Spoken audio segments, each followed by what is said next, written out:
যারা স্বৈরাচারের দোসর, সে যে কোনো লেভেলের হোক না কেন, সে প্রযোজক হোক, পরিচালক হোক, শিল্পী হোক, কলাকুশলী হোক, আমরা তাদেরকে ঘৃণা ভরে প্রত্যাখ্যান করব এবং সামনের দিকে যেটা আছে আমাদের কর্মসূচির সঙ্গে ইনক্লুড করা, যারা যারা এই স্বৈরাচারের দোসরের সঙ্গে দালালি করবে তাদের সেই সব শিল্পীদের লিস্টই আমরা শিল্পী সমিতিতে টাঙিয়ে দেব, পরিচালক সমিতিতে তাদের লিস্টটি টাঙিয়ে দেব, প্রযোজক সমিতিতে টাঙিয়ে দেব।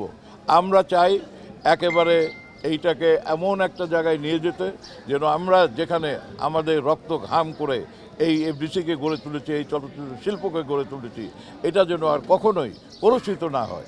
এবং আমি বিশ্বাস করি যে তারা তরুণ সম্প্রদায় আছে, তরুণ যারা প্রতিভাবান আছে, যারা অভিনয় কিংবা চলচ্চিত্রের সঙ্গে সম্পৃক্ত হতে পারে, তারা আমি আশা করি তাদের জন্য একটা সুন্দর পরিবেশ আমরা তৈরি করার জন্য এই প্ল্যাটফর্ম থেকে চেষ্টা করে যাব। আমাদের দেশে নির্বাচন হওয়ার কথা শুনছি ডিসেম্বরের মধ্যে। আমি যদি বিএনপির কালচারাল সেক্রেটারি, সেই ক্ষেত্রে যদি জনগণের রায় নিয়ে বিএনপি সরকার গঠন করে তখন আমাদের সুযোগ সুবিধাটা আরও বেশি হবে। এখন এই ইন্টারিম পিরিয়ডের এই 2, 4, 5, 6, 7 মাসের জন্য এখানে সরকার যাকে মনে করবে, যেভাবে মনে করবে, সেইভাবে এটাকে যা সুন্দরভাবে যেন পরিচালনা করে, যেন এই স্বৈরাচার মুক্ত কর্মকাণ্ড এখানে প্রতিষ্ঠিত হওয়ার জন্য এমনি যেই হবে সেজন্য চেষ্টা করে। এটাই হচ্ছে আমাদের মূল চেষ্টা। এই কারণে আমরা যেটা বলেছি, যদি মনে করেন কাউকে পায় ভালো কথা, আর যদি সেখানে না পাওয়া যায় খালি রাখা তো ঠিক হবে না। একটা কাউকে তো আসতে হবে, এই প্রতিষ্ঠানকে তো সরকারের চালাতে হবে, সেক্ষেত্রে আসবে প্রশাসন থেকে। কিন্তু সেই প্রশাসকও তো আমাদের সঙ্গে সহযোগিতা করে, চলচ্চিত্র শিল্পের মানুষের সহযোগিতা নিয়েই তো তাদেরকে কাজ করতে হবে। সেইখানে সেই সহযোগিতা আমরা কোনোভাবেই স্বৈরাচারের কোনো দোসরকে নিলে তার ছাড় দেব না। এই জন্যই বলেছি যে দালাল যারা দালালি করবে সেই সব দালালদের আমরা চিহ্নিত করব। দেশ জুড়ে তোলপাড় ওয়ালটন ফ্রিজ কিনে আপনিও হয়ে যেতে পারেন মিলেনিয়ার।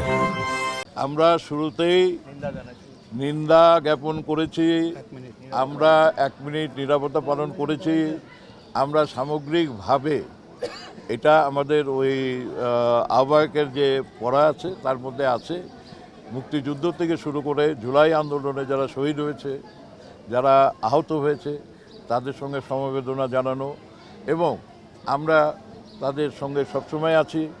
আমরা এই যে বিষয়টা, এই বিষয়টা এখন সামগ্রিকভাবে সারা দেশেই প্রতিবাদের একটা ঝড় উঠেছে।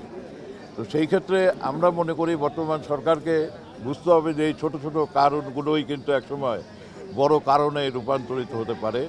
তো তাদেরকে সচেতন হতে হবে, সরকারকে আইন শৃঙ্খলা পরিস্থিতির উপরে কঠোরভাবে দেখতে হবে।